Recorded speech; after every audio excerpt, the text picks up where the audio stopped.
Նիամա հոգևոր պրակտիկայի առաջին սկզբունքը շաուչան է։ Այն նշանակում է մաքրություն կամ հստակություն։ Այն կարելի է բաժանել երկու մասի, մեկը վերաբերում է արտաքին ոլորտին, այսինքն արտաքին մաքրությանը, իսկ մյուսը մտային ոլորտին, այսինքն ներքին մաքրությանը։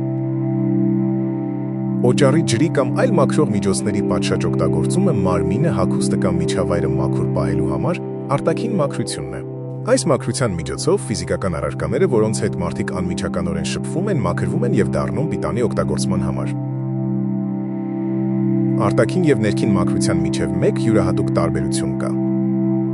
Արտաքին կեղտը հեռացնելիս, մարմինը կամ հագուստը մաքրելիս մարդը պետք է որոշ ժամանակ շփվի անմաքրությունների հետ, սակայն մտային ոլորտում մաքրման գործընթացը չի պահանջում որևէ աղբի կամ կեղտի հետ շփում։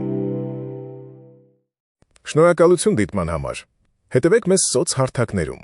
Մասնակցեք մեր հանդիպումներին ամեն կիրակի յոգայի ֆեդերացիայում 13:00-ին։